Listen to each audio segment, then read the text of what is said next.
So, hi guys, welcome. This is Mary Ann, and for today's video, I will going to tackle about racism is a global ethical issue. Racism is called as a social cancer of our time, and it affects in every country of the world. It includes prejudice, discrimination, or hatred directed at someone because of their color, ethnicity, and national origin.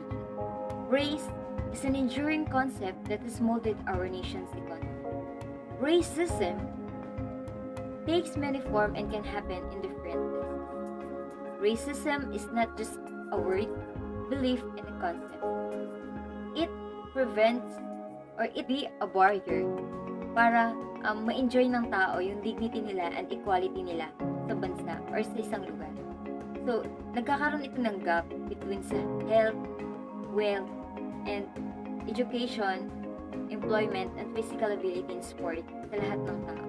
Kumbaga, pag sinabi mong racism, it is an inequality na pagtingin sa'yo ng tao. And unfortunately, lagi natin ito nababalitaan or lagi tayong may mga naririnig about racism. Sa Philippines, racism sa ng tao, sa color, at sa iba't iba pang belief ng tao. And even sa ibang bansa, meron pa tayong mga nababalitaan na mamatay dahil lang sa tayong pagtingin ng bawat isa sa isa't isa. So ito po yung some ethical issues in the situation of a racism. So first is, black men are far more liable to be killed by police than white men. So why? Kasi iba yung tingin nila sa black men and sa white men. So pag sinabing black men, masama na agad. Kumbaga parang ganun yung situation na nangyayari sa mga bansa. So next is, it reduces people's ability to work or study and to achieve their future goals. Why? Nakaranas sila ng racism, nawawalan sila ng confidence to achieve their goals and nalilimitahan kung ano man yung goals nila sa life. So next is, it affects general well-being when they are denied equal access to job, service, and education.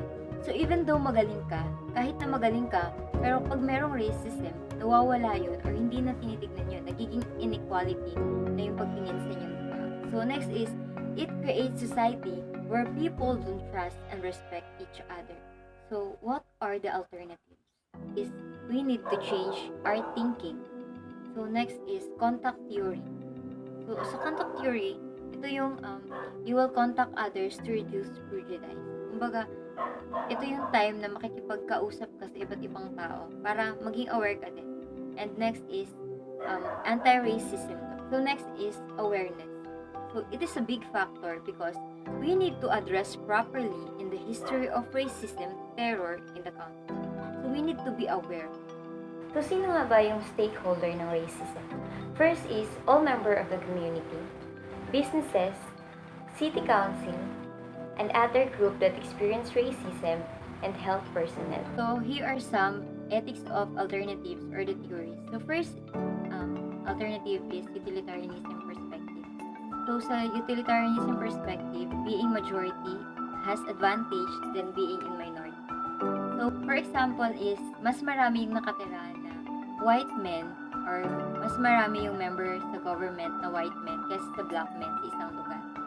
So, pwedeng maging alternative is paalisin yung mga black men sa lugar na yun. Paalis yung fear na magkaroon ng safety sa lugar na yun. So, sa utilitarianism perspective, hindi po yun mali. Kasi, being has advantage than being in minority. Kumbaga, mas favor siya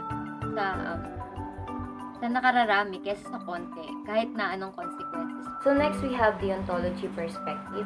So, sa deontology perspective, we should do our duty for no other reason than because it is the right thing to do. And we must be aware that one of our duty is not to look down other, no matter what their nationality, ethnicity, gender, and color. So, pag alam natin yung duty natin as a person, maiiwasan natin yung racism. So, next is justice. We must implement an anti-racism law that aims to treat others fairly. So next naman is virtue perspective. So sa virtue perspective, we might implement a webinar or a seminar that might assess a people to identify and resisting white supremacy because virtue ethics generally aims for moral development in personal or interpersonal. So lastly, we have natural law. So sa natural law, we must respect other people, applying the golden rule na do not do unto others what you do not want others to do unto you. Choosing the best alternative. Best alternative is deontology. Why? Because we should do our duty for no other reason than because it is the right thing to do. A good will to do what is right simply because it was right. Not because it feels good or it produces best outcome, but because that must be done. And it reminds us to take account the importance of every person as equal to our own. So, kapag alam mo yung duties mo bilang tao na to not discriminate other people, the range of activities to build awareness about the rights and responsibility that individuals and organizations have under the racial discrimination. So we cannot choose the alternative in utilitarianism, which is pagpalayas ng tao sa ibang bansa or sa isang lugar because it is against natural law. And we can eliminate it because no one is wanted na magpaalis ng tao sa isang lugar because of their color, nationality, or beliefs. Here are some steps to effectively carry out the chosen alternative. So first is, make a seminar or a webinar about the awareness of everyone's right. And second, we must help other people to change their perspective about racism. And pangatlo is knowing our duties as a person. Kapag alam natin yung duties natin, alam natin yung rights natin, mas maiiwasan yung racism sa isang country or sa isang lugar.